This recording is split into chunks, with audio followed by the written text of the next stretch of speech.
네, 이 시각 국회에서는 2차 종합특검 연장 법안을 놓고 무제한 토론, 필리버스터 대치가 이어지고 있습니다. 더불어민주당은 오후에 토론을 강제로 끝내고 법안을 통과시킬 계획인데요.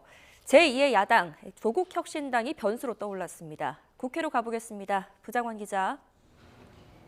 네, 국회입니다. 네, 우선 어제 시작된 무제한 토론 필리버스터 상황부터 살펴주시죠.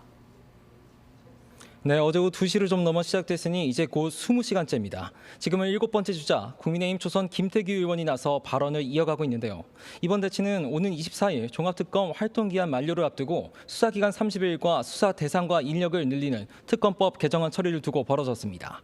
국민의힘은 야당 탄압 정치보복 특검이라며 필리버스터 카드를 꺼냈지만 민주당은 24시간이 지나면 토론을 강제로 끝낼 수 있다는 규정에 따라서 오후에 토론을 종료시키고 법안 처리를 밀어붙일 계획입니다.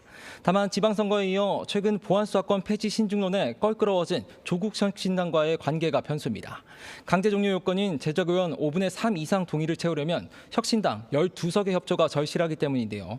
혁신당은 보안수사권 폐지에 동참해야 함께하겠다 민주당을 압박하고 있는데 국무회의 일정을 고려하면 오늘 자정이 시한인 만큼 내심 부담도 큰 모습입니다. 혁신당은 조금 전 의원총회를 열었는데 김준영 원내대표는 의총을 마치고 민주당 한병도 원내대표와 만나 논의하겠다면서도 혁신당이 협력을 당연히 여기거나 언제나 동원할 수 있는 거수기는 아니다. 강경한 발언도 덧붙였습니다. 과연 필리버스터 대치가 오늘로 막을 내릴지 아니면 1박 2일을 넘길지 지켜봐야 할 것 같습니다. 네, 이번에는 각 당 상황도 짚어보겠습니다. 민주당은 오늘도 당권 주자들의 표심 경쟁이 한창이라고요. 그렇습니다. 어제 첫 합동연설회에서 표심 전쟁을 벌였던 민주당 당권 주자들, 오늘도 혈투가 예고됐습니다. 잠시 뒤 열리는 서울시의회 주관 당대표 후보 초청 간담회가 그 전장입니다. 간담회 전부터 아침 신경전이 대단했는데요. 정청래 전 대표, 오늘 오전 SNS에 반명을 입에 올리는 자가 반명이고 분열을 입에 올리는 자가 분열 갈라치기다 의미심장한 글을 올렸습니다. 당정 갈등을 일으키는 당대표는 안 된다 이랬던 김민석 전 총리 발언을 겨냥한 거로 해석됩니다. 이에 김 전 총리는 아침 MBC 라디오에서 자신이 지금 뽑을 수 있는 최선의 카드고 지난 1년 정청래 리더십으로는 국정과제나 새로운 의제를 끌고 갈 능력은 안 된다고 맞받았습니다. 송영기 전 대표도 YTN 라디오에서 우리가 홍명보 감독을 바꾸자고 얘기하는 건 처참한 월드컵 성적과 선수 기용 때문 아니겠냐면서 연임에 도전한 정청래 전 대표를 정조준했습니다.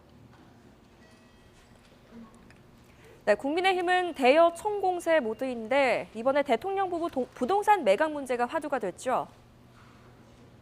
그렇습니다. 이재명 대통령 부부 최근 29억 원의 경기도 분당 아파트를 매각하면서 17억여 원의 근저당을 설정한 사실이 알려져 논란이 되고 있습니다.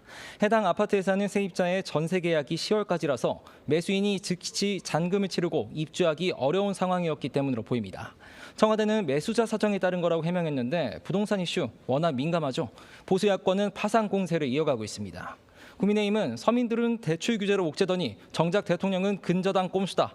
이달 말 재건축 사업 시행자 지정 고시 전에 제값을 받고 팔려다 보니 편법까지 저질렀다. 이렇게 날을 바짝 세웠습니다. 정점식 원내대표는 세상에 이런 꼼수도 있구나 감탄을 금하지 못했다면서 더불어민주당이 아니라 더불어 근저당으로 당명을 바꾸라고 꼬집었습니다. 개혁신당 이준석 대표도 조금만 싸게 내놓으면 충분한 자금을 보유한 매수자를 충분히 구할 수 있는데도 편법 사금융을 썼다 한 목소리를 냈습니다. 이랬던 정점식 원내대표와 이준석 대표 오늘 같이 오찬 회동을 갖는데요. 이 문제를 비롯해 원구성 협상 등 대여 공동투쟁 방안을 모색할 거로 보입니다. 또 합당 문제도 거론될 거다 이런 조심스러운 관측도 나오는데 장동혁 대표 대신 정점식 원내대표가 테이블에 앉은 것도 주목할 만한 대목입니다. 지금까지 국회에서 YTN 부장원입니다.